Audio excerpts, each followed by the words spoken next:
تحریک انصاف جو پہلے ہوا سو ہوا وہ تو ایک طرف ہے، یہ جو کاغذات نامزدگی جمع کرانے کا مرحلہ ہے اس سے بھی باہر نکل نہیں پا رہی.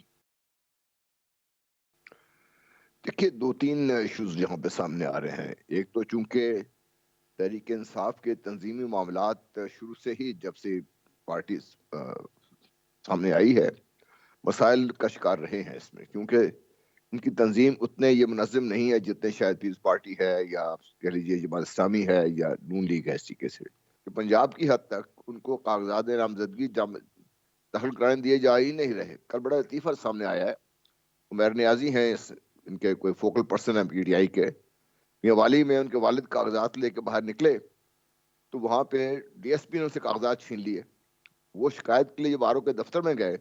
پتہ لے کر ڈی ایس پی صاحب وہاں تشریف فرما ہے. پھر اور جو کچھ چیزیں سامنے آئیں کہ ان کے جو کچھ صوبائی اسمبلی کے لوگ تھے پنجاب بینک میں جو کہ کاغذات جمع کرانے تھے پیسوں کے ساتھ، وہاں پہ پولیس کھڑی تھی، ان کو کاغذات نامزدگی کیا، ان کو پیسے جمع کرانے دے نہیں رہی تھی. جس پارٹی کو اس سے تو گزرنا پڑے گا، اس سے گزر کر شاید وہ بہتر پوزیشن میں آ سکے اور اپنے آپ کو تنظیمی طور پر بہتر آرگنائز کر سکے. تنظیمی طور پر آپ جتنے بھی آرگنائزڈ اسٹرکچرڈ ڈسپلنڈ ہو جائیں، اگر پولیس بیوروکریسی یہ ریاستی ادارے اگر یہ اس طرح کھل کر سامنے آ جائے، اگر کسی سیاسی جماعت کے سامنے کھڑے ہو جائے تو آپ کی تنظیم سازی، آپ کا منظم ہونا، آپ کا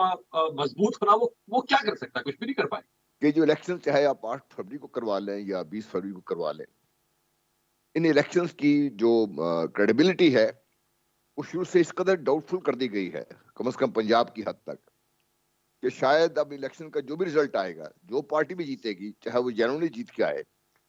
ان الیکشن کے رزلٹ تسلیم کرنا عام انسان کے لیے شاید اتنا آسان نہیں ہوگا. جو کچھ یہ کر کے جا رہے ہیں، جس طریقے سے جو کچھ کیا جا رہا ہے، یہ اس طرح بلیٹنٹ ہے یہ کہ صحیح پاکستان کے اندر اور پاکستان کے باہر بھی شاید نہ رزلٹ کو تسلیم کرے گا. کسی ایک سمت کی ساتھ کی بات نہ کریں تو اس وقت جو کچھ ہو رہا ہے اور گزشتہ چند مہینوں سے پوری ریاست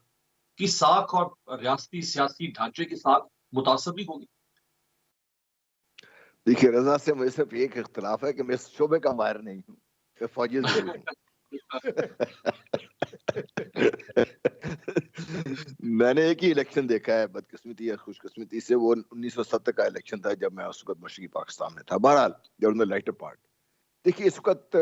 ساکھ سے اگر آپ تھوڑا سا آگے بڑھ کے سوچیں تو کیا پاکستان کا بحثیت مجموعی سب کچھ داؤ پر نہیں لگا کر بیٹھ گیا اس الیکشن کے اوپر؟ جو بھی حکومت آئے سامنے، چاہے وہ پیپلز پارٹی ہے، نون لیگ ہے، جو بھی پارٹی آئے سامنے، اس کے لیے بہت ضروری ہے کہ اس کو ملک کی میجورٹی کا اعتماد حاصل ہو، کیونکہ فیصلے جو ہو رہے ہیں یہ لینے والے ہیں بہت سخت فیصلے ہیں. ان سخت فیصلوں کو لینے کے لیے ان کو مضبوط سیاسی ان کی اینکرنگ ہوگی اپنے عوام میں، تو وہی پارٹی اس کو صحیح طریقے سے آگے لے کے چل سکتی ہے. ورنہ اگر اس میں چھوڑ رہا تو جو اس وقت بھی دیکھیں ہماری سیاست عدالتوں کی نظر ہوئی ہوئی ہے، ابھی بھی یہ چلتا رہے گا سامنے، تو پاکستان کے بارے میں سوچنے کی ضرورت ہے نا میں سب کو. اس کو اگر ہم نے بہتری کی طرف لے کے جانا ہے تو پھر عوام کا اس سارے پروسیس میں ایک تو حصہ دار بننا، سٹیک ہولڈر میجر تو وہی ہے نا سارے، اور اس میں بڑھ چڑھ کے حصہ لینا اور پھر پہرا دینا کہ جو وہ چاہتے ہیں اس سے حکومت کے سامنے آئے تاکہ پاکستان کے مسائل کو انہی کی مرضی کے مطابق حل کیا جا سکے. اگر یہ پروسیس کہیں سے بھی ڈیریل ہوتا ہے یا کہیں راستے میں کوئی مسئلہ بنتا ہے تو نقصان تو ہم پاکستان کا کر رہے ہیں، پاکستان کے عوام کا کر رہے ہیں. اس میں سب ادارے بھی رگڑے جائیں گے، ہم سب بھی رگڑے جائیں گے اس میں.